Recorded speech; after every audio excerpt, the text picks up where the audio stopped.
Night bulletin. వార్త వివరాల్లోకి వెళ్తే చిత్తూరు జిల్లా పలంనేరు పోలీస్ స్టేషన్ లో భర్త వేధింపులు భరించలేక ఒక వివాహద ఫిర్యాదు చేసింది. అయితే అక్కడ విధులు నిర్వహిస్తున్న హోంగార్డ్ ఆమె ఫోన్ నెంబర్ తీసుకుని మానసికంగా వేధించాడని బాధితురాలు వాపోయింది. ఆ పరిస్థితులు తట్టుకోలేక బంగారుపాలెం పోలీస్ స్టేషన్ లో పనిచేస్తున్న ఒక కానిస్టేబుల్ సాయం కోరింది. అయితే ఆ కానిస్టేబుల్ కూడా తనను రక్షించాల్సిన బదులు అత్యాచారానికి పాల్పడ్డారని బాధితులు ఆరోపించింది. తనపై జరిగిన అన్యాయాన్ని వివరించేందుకు ఆమె నేరుగా ఎస్పీని కలిసింది. వెంటనే ఈ ఘటనపై చిత్తూరు డీఎస్పీ డేగల ప్రభాకర్ స్పందించారు. నిందితులిద్దరిపై కేసులు నమోదు చేసినట్లు వెల్లడించారు.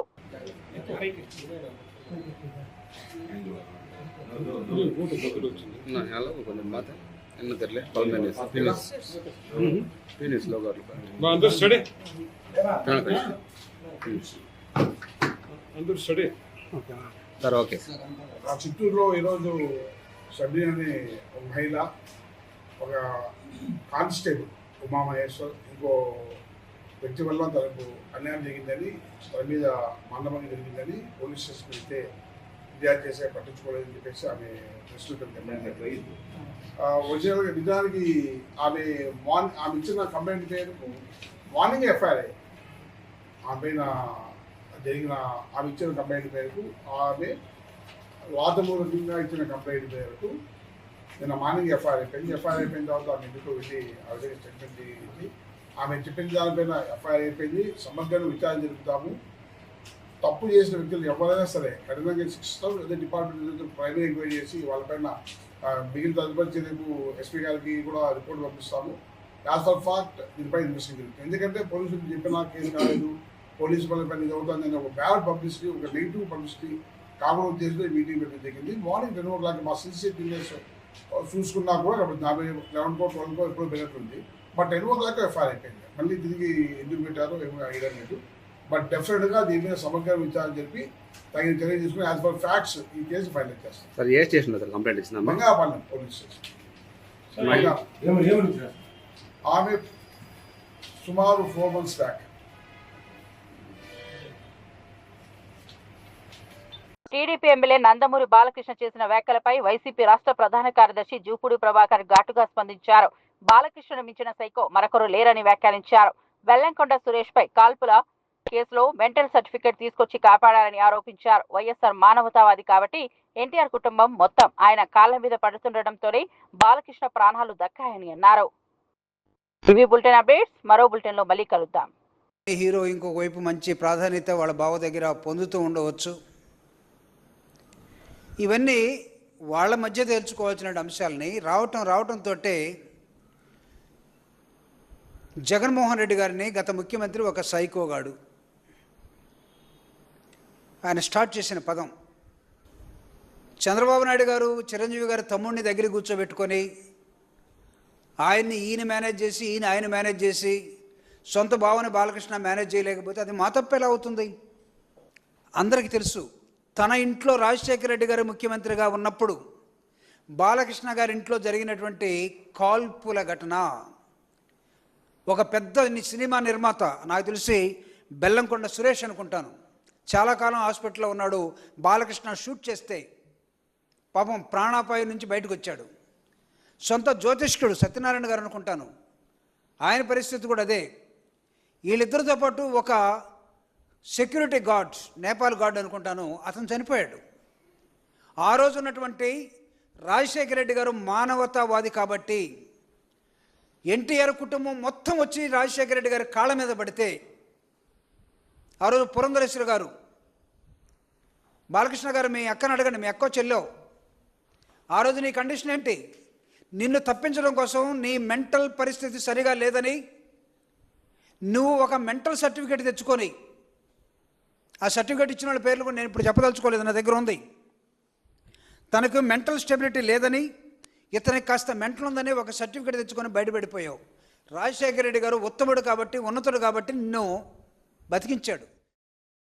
గద్వాల ఎమ్మెల్యే బండ్ల కృష్ణమోహన్ రెడ్డిపై బీఆర్ఎస్ పార్టీ ఫిర్యాదు చేసింది. జిల్లా ఎస్పీకి ఇచ్చిన ఫిర్యాదులో బీఆర్ఎస్ రాష్ట్ర నాయకుడు డాక్టర్ కుర్రా విజయ్ మాట్లాడుతూ పార్టీ ఫిరాయించి పోలీసులకు తప్పుడు ఫిర్యాదులు చేసి ప్రజలను కోర్టులను తెలంగాణ అసెంబ్లీ స్పీకర్ మోసం చేశారని ఆరోపించారు. మేము ఒక కంప్లైంట్ లాడ్జ్ చేయడం జరిగింది. ఆ కంప్లైంట్ ఏంటంటే, గత ఎన్నికల్లో బీఆర్ఎస్ పార్టీ తరపున ఎమ్మెల్యేగా గెలిచినటువంటి గద్వాల ఎమ్మెల్యే కృష్ణమోహన్ రెడ్డి గారు గత జూలైలో మా పార్టీని నుంచి మారి కాంగ్రెస్ పార్టీలో రేవంత్ రెడ్డి గారి సమక్షంలో కాంగ్రెస్ పార్టీలో చేరినట్టు ఇక్కడ స్పష్టమైనటువంటి ఫోటో కూడా ఉన్నది. కానీ ఎమ్మెల్యే గారు పార్టీ మారినప్పటికీ నేను పార్టీ మారలేదు, కాంగ్రెస్ పార్టీలోకి పోలేదు, నేను వేసుకున్నది దేవుడి కండువా, నేను ఉన్నది బీఆర్ఎస్ పార్టీలో అని చెప్పేసి నా ఫోటోలని కాంగ్రెస్ పార్టీ వాళ్ళు వారి ఫ్లెక్సీలలో వేసుకుంటున్నారు అని చెప్పేసి ఫిబ్రవరి 11, 2025 రోజున గద్వాల ఎమ్మెల్యే గారు గద్వాల ఎస్హెచ్ఓ గారికి కంప్లైంట్ ఇస్తే ఆ కంప్లైంట్ని బేస్ చేసుకొని క్రైమ్ నంబర్ 41గా గద్వాల పోలీస్ వారు ఎఫ్ఐఆర్ కూడా చేయడం జరిగింది. ఒక అడుగు ముందుకేసారు, వాళ్ళు సేమ్ డే ఎఫ్ఐఆర్ చేశారు. సో తర్వాత జూన్ 25వ తారీఖు రోజున గద్వాల జిల్లా కేంద్రంలో గద్వాల నియోజకవర్గ కాంగ్రెస్ పార్టీ ముఖ్య కార్యకర్తల నాయకుల సమావేశంలో Congress party all India Congress committee AICC కార్యదర్శి ఇన్ఛార్జి కార్యదర్శి అయినటువంటి మాజీ పార్లమెంట్ సభ్యులు విశ్వనాథన్ గారు ఇక్కడ గద్వాలలో ఉన్నటువంటి కృష్ణమోహన్ రెడ్డి గారి యొక్క క్యాంపు కార్యాలయంలో వారు హాజరైనారు. కాంగ్రెస్ పార్టీ నాయకుల ముఖ్య కార్యకర్తల మీటింగ్ కూడా ఏర్పాటు చేయడం జరిగింది. ఆ కార్యక్రమంలో కాంగ్రెస్ పార్టీ నాయకులు అందరూ కూడా ఇక్కడ పాల్గొన్నారు. దాని వెనుక కూడా రేవంత్ రెడ్డి గారు, ముఖ్యమంత్రి రేవంత్ రెడ్డి గారు, పిసిసి అధ్యక్షుడు మహేష్ కుమార్ గౌడ్ గారు, రాహుల్ గాంధీ గారు, ఖర్గే గారు, ప్రియాంక గాంధీ, సోనియా గాంధీ గారు, అదేవిధంగా ఉప ముఖ్యమంత్రి భట్టి గారి యొక్క ఫోటోలు కూడా ఈ యొక్క ఫ్లెక్సీలో స్పష్టంగా కనిపిస్తూ ఉన్నాయి. కానీ వారి బుకాయింపు ఏం చేస్తా ఉన్నారంటే నేను కాంగ్రెస్ పార్టీలో చేరలేదని చెప్పేసి ఒక బుకాయింపు ధోరణితో మాట్లాడుతూ ఉన్నటువంటి దాన్ని ప్రజలు ఈరోజు గమనిస్తూ ఉన్నారు.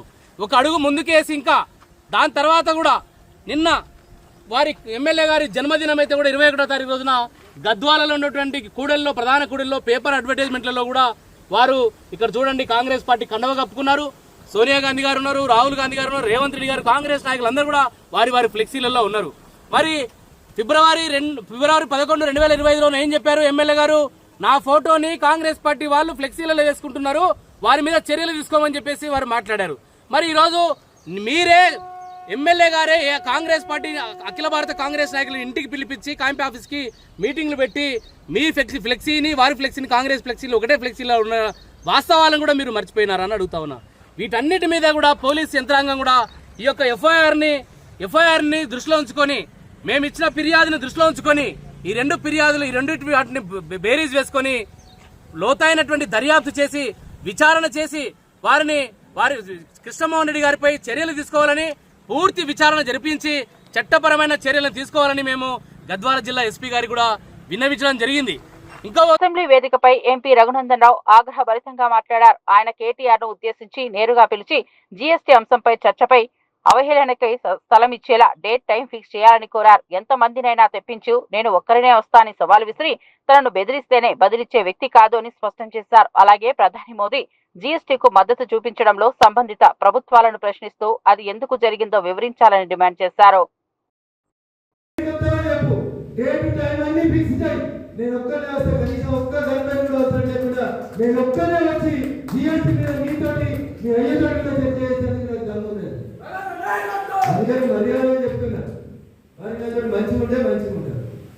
నన్ను ఎవరైతే గెలిచి నీళ్ళు ఎంత దూరం అంటే మీ ఇంటికి వచ్చి కొట్టిపోయిన, దుబ్బాకకి వచ్చి కొట్టినా, ఏదైనా సొంతంగా మెదక్ వచ్చి కొట్టినా, నువ్వు ఇట్లా వాగితే వచ్చేసరికి సిరిసిలో వచ్చి నీ కులాన్ని చెప్తా.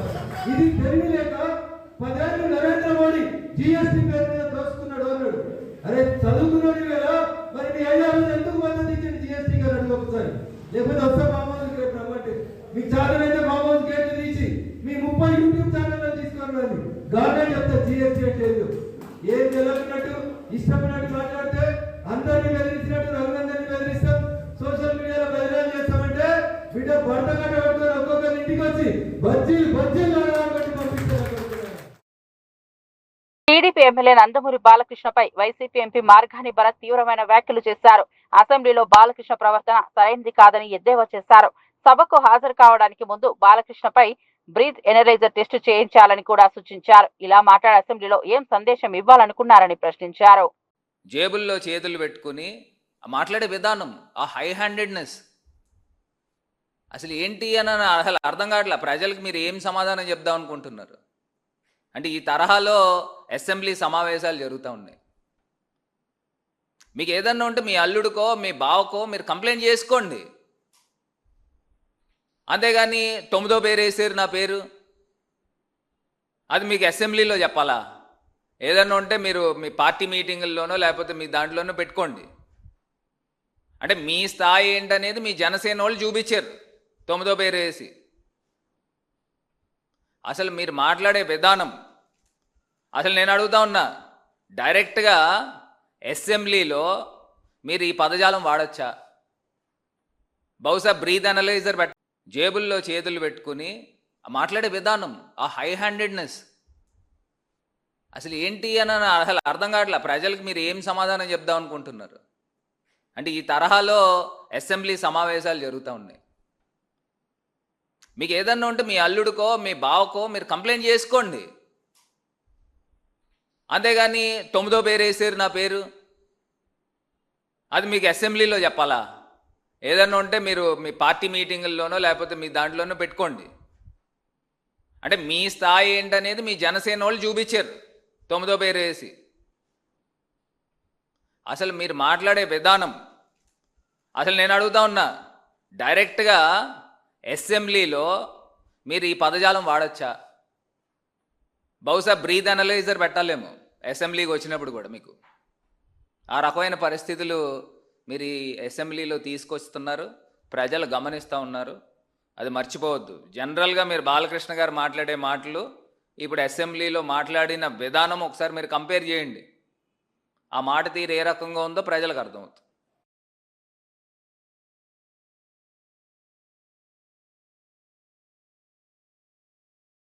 తిరుమల శ్రీవారి వార్షిక బ్రహ్మోత్సవాలు వైభవంగా ప్రారంభమయ్యాయి. తొలి రోజు శ్రీదేవి భూదేవి సమేత మలయప్ప స్వామి పెద్ద శేష వాహనంపై వీధులలో ఊరేగారు. గోవింద నామస్మరణలతో తిరుమల మాడ వీధులు మారుమోగాయి. భక్తులు పెద్ద ఎత్తున పాల్గొని శ్రీవారి దర్శనంతో ఆధ్యాత్మిక తృప్తిని పొందారు.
తిరుమలలో భక్తుల సౌకర్యార్థం కొత్త వసతి భవనాన్ని ప్రారంభించారు.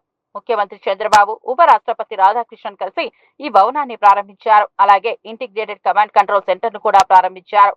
ఈ కార్యక్రమానికి ఏపీ మంత్రులు హాజరై ముఖ్య అతిథులుగా పాల్గొన్నారు.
హైదరాబాద్ సచివాలయం వద్ద అంగన్వాడీ టీచర్ల ఆందోళనతో ఉద్రిక్తత నెలకొంది.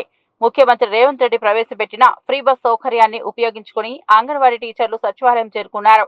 అయితే ఇక్కడికి చేరుకున్న వెంటనే వారు రేవంత్ రెడ్డికి వ్యతిరేకంగా నినాదాలు చేశారు. తమ డిమాండ్లు పరిష్కరించాలని కోరితే అరెస్టులు చేయడమా అంటూ ఆగ్రహం వ్యక్తం చేశారు.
విజయవాడలో దుర్గగుడి వద్ద అర్ధరాత్రి భక్తుల ఆందోళన ఉద్రిక్తతకు దారితీసింది. రాత్రి 9:30 టోల్గేట్ వద్దకు చేరుకున్న సుమారు 2000 మంది భక్తులకు పోలీసులు నిలిపివేశారు. తమకు అకారణంగా నిలిపివేసి పోలీసు వాహనాలతో కొంతమంది మాత్రమే తీసుకెళ్లి దర్శనం లేకుండా చేశారని భక్తులు ఆరోపించారు. ముఖ్యంగా శ్రీ అన్నపూర్ణ దేవుని దర్శించుకోలేదని వారు ఆవేదన వ్యక్తం చేశారు. భక్తుల డిమాండ్లను పట్టించుకోకుండా తాము ఎందుకు అడ్డుకోవాల్సి వచ్చిందో కూడా పోలీసులు వివరించలేదని భక్తులు ఆగ్రహం వ్యక్తం చేశారు.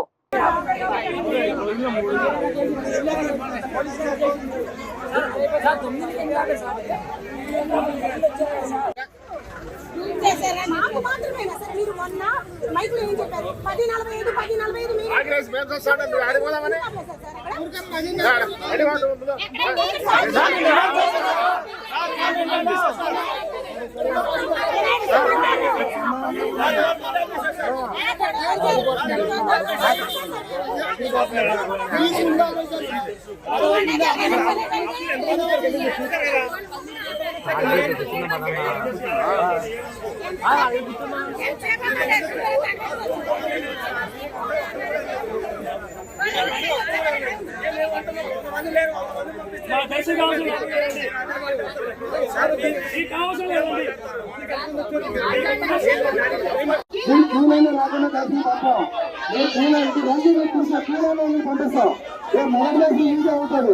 దయచేసి అర్థం చేసుకుంటే మొదటి దర్శనం మీకే అవుతుంది.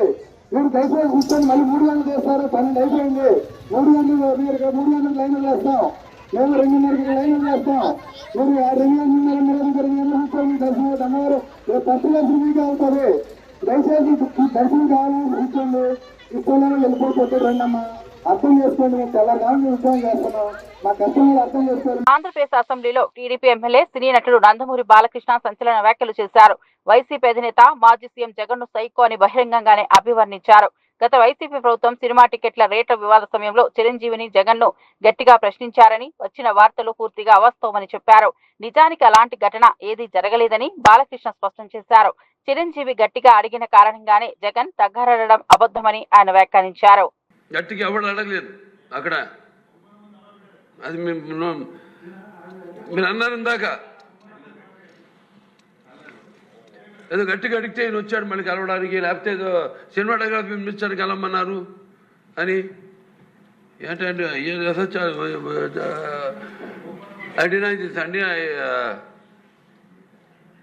అవి మిగతాన్ని ఓకే, అవమానించడం ఆయన ఓకే. ఏదో ఆయన పెద్ద గట్టిగా చెప్తే ఆయన దిగి వచ్చాడంట కలవడానికి, లేకపోతే సినిమాటోగ్రఫీ మినిస్టర్ కలవమన్నా అంట. మనం కూడా నాకు ఇన్విటేషన్ వచ్చింది ఇక్కడ ఫిల్మ్ డెవలప్మెంట్ ఒక లిస్ట్ తయారు చేయమని. నాది 9వ పేరు వేశారు. అది ఎవరో ఈయన నేను అడిగాను కూడా, దుర్గేష్ గారిని కూడా అడిగాను, గౌరవ సినిమాటోగ్రఫీ మంత్రివర్యులను కూడా అడిగాను ఎవడో అడి వేసిందని. The respect a human being, even be opposition or us. 9వ పేరు వేశారు. ఇదే అదేదో గట్టి ఎవడు అడిగాడు గట్టిగా అడిగితే పంపించారు లోపలికి వచ్చాడు ఈడు కలవడానికి. Sorry, I want to clarify this. No, very good sir. Nonsense. Power star Pawan Kalyan నటించిన తాజా చిత్రం ఓజీ విడుదల సందర్భంగా అభిమానుల్లో మరో కొత్త ఉత్సాహం కనిపించింది. ఈ సినిమాలో పవన్ వాడిన 1988 మోడల్ కాంటిసా కారును విజయవాడలోని పటమట ఏసీపీఎల్లో మాల్లో ప్రదర్శనగా ఉంచారు. అభిమానులు పెద్ద ఎత్తున మాల్ కు చేరుకుని కారును చూసి ఆనందం వ్యక్తం చేశారు. ఎస్సీపీఎల్లో సీఈఓ కృష్ణకుమార్ మాట్లాడుతూ ఓజీ చిత్ర యూనిట్ తో సంప్రదించి ఈ కారును విజయవాడకు తీసుకొచ్చామని తెలిపారు.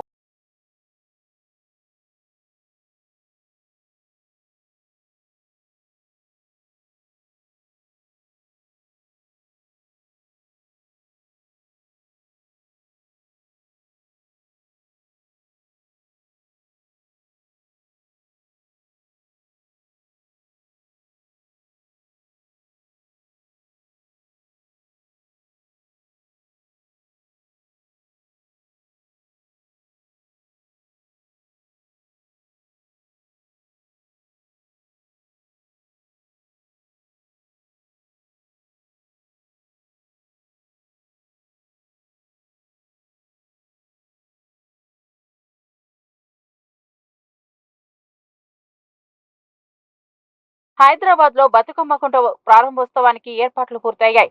ప్రత్యేకంగా సిద్ధం చేసిన కుంట ప్రాంతాన్ని డ్రోన్ విజువల్స్ లో పరిశీలిస్తే అలంకరణలో లైటింగ్ తో అందంగా తీర్చిదిద్దిన దృశ్యాలు కనిపిస్తున్నాయి. బతుకమ్మ వేడుకలకు ప్రత్యేకగా ఈ కుంటను ప్రత్యేకంగా అభివృద్ధి చేశారు. ముఖ్యమంత్రి రేవంత్ రెడ్డి చేతుల మీదుగా ఈ కుంట ప్రారంభం కానుంది. రంగురంగుల పూలతో ఆకర్షణీయమైన వెలుగులతో సిద్ధమైన ఈ ప్రదేశం నగర ప్రజలకు కొత్త ఆకర్షణగా నిలవనుంది.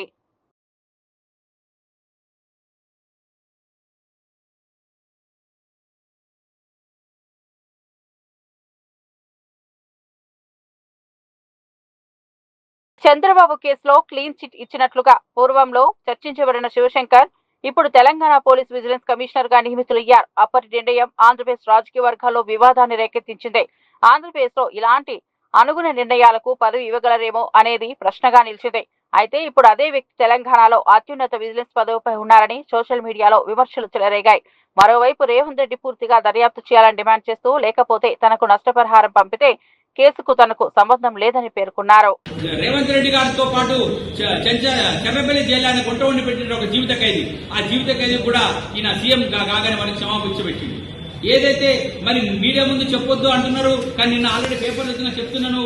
ఇన్ కెమెరా ప్రొసీడింగ్ ద్వారా జస్టిస్ శివశంకర్ అనే ఒక వ్యక్తి ఆయన జడ్జిగా కూడా నేను పిలదలుచుకోలేదు. ఎందుకంటే నా వాంగ్మూలము, నా తప్పుడు సంతకాలను గుడ్డిగా నమ్మి ఉన్న సజీవ ఆధారాలను కూడా తోసిపుట్టి చేసి క్లీన్ చిట్ ఇచ్చి కేసు కొట్టేసి స్క్వాష్ ఇచ్చిన ఆ జడ్జి గారు ఈ రోజు ఎక్కడున్నారండి? రండి, మీడియా ద్వారా పోదాం, ఇక్కడ లైవ్ పెట్టుకుని పోదాం. బీఆర్కే భవన్ లో పోలీసు విజిలెన్స్ కమిషనర్ చైర్మన్ గా ఉన్నాడు.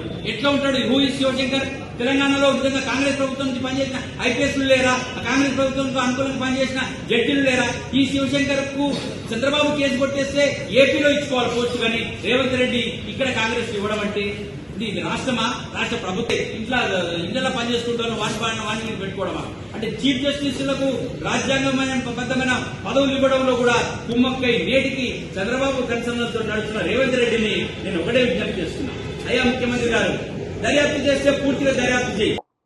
తిరుమల శ్రీవారికి మరో విలువైన కానుక అందింది. విశాఖపట్నంకు చెందిన హిందుస్థాన్ ఎంటర్ప్రైజెస్ ప్రొపరైటర్ పువ్వాడ మస్తాన్ రావు 3.86 కోట్ల విలువైన వజ్రాల స్వర్ణ యజ్ఞోపవీతాన్ని సమర్పించారు. మొత్తం 3 కిలోల 850 గ్రాముల బరువుతో ఉన్న ఈ యజ్ఞోపవీతాన్ని రంగనాయకుల మండపంలో టీటీడీ చైర్మన్ బిఆర్ నాయుడుకు అందజేశారు.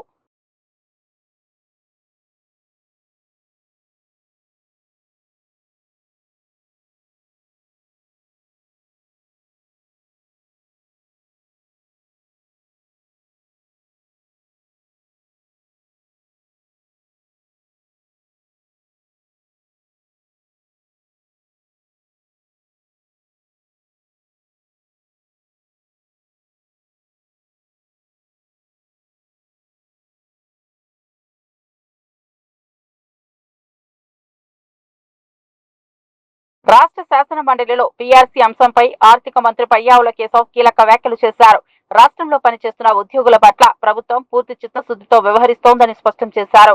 గత వైసీపీ ప్రభుత్వం జీపీఎఫ్ నిధులను డైవర్ట్ చేసిన విషయాన్ని గుర్తు చేస్తూ అదే వారు ఉద్యోగులపై ప్రేమ చూపుతున్నట్లు మాట్లాడడం దయ్యాలు వేదాలు వలించినట్లుగా ఉందని వ్యాఖ్యానించారు. ఆ ట్రస్టీగా ఉండాల్సినటువంటి సొమ్ముల్ని కూడా వాడేసి అధ్యక్ష ఎలక్ట్రిసిటీ అనుకుంటా కరెక్ట్గా నేను I'm not able to recollect అది ఎలక్ట్రిసిటీ డిపార్ట్మెంట్కి సంబంధించినటువంటి వాళ్ళ సేవింగ్స్ అధ్యక్ష ఏపీ ఫైనాన్స్ కార్పొరేషన్ అని ఒకటి పెట్టి అక్కడ వాళ్ళకు వచ్చే వడ్డీ కన్నా తక్కువ వడ్డీకి దీంట్లో ఏపీ కార్పొరేషన్ తీసుకుని దీని నుంచి స్టేట్ డెవలప్మెంట్ కార్పొరేషన్ తీసుకుని అక్కడి నుంచి స్కీములకు పథకాలు రన్ చేశారు అధ్యక్ష. ఉద్యోగుల జీపీఎఫ్ ఫండ్స్ ని డైవర్ట్ చేసి స్కీములు నడుపుకున్న మీరు ఈరోజు ఉద్యోగుల మీద ప్రేమ చూపిస్తా ఉంటే దయ్యాలు వేదాలు వల్లించడం అంటే ఎగ్జాక్ట్లీ ఇదే. దయచేసి ఎస్ వీఆర్ కన్సర్న్డ్ అధ్యక్ష. ఈ రోజు రాష్ట్రంలో ఉన్నటువంటి ఉద్యోగుల పట్ల ఈ ప్రభుత్వం చిత్తశుద్ధితో ఉంది. వాళ్ళ కష్టాలన్నింటి కూడా అధ్యక్ష అసోసియేషన్స్తో మా వాళ్ళు రెగ్యులర్గా ఇంటరాక్షన్లో ఉన్నాయి. ఎవరికైనా డెఫినెట్గా ఎక్స్పెక్టేషన్ ఉంటుంది అధ్యక్ష, పిఆర్సీ రావాలి, మాకు ఐఆర్ రావాలి, పెరగాలి అనేటువంటిది ప్రతి ఉద్యోగులకి ఉంటుంది, ఉద్యోగ సంఘాలకి ఉంటుంది, వాళ్ళ మీద ఒత్తిడి ఉంటుంది, ప్రభుత్వం మీద కూడా ఉంటుంది అధ్యక్ష. కానీ అధ్యక్ష ప్రైవేట్లో మాట్లాడుతున్నప్పుడు ఉద్యోగస్తులు చెప్తా ఉన్నటువంటి విషయాలు వింటే ఇంత వండర్ఫుల్ ఆర్గనైజేషన్ని ఎంత దుర్మార్గంగా వీళ్ళు గత 5 ఏళ్లలో ట్రీట్ చేశారనిపించింది అధ్యక్ష. ఇవి బులెటిన్ అప్డేట్స్. మరో బులెటిన్ లో మళ్ళీ కలుద్దాం.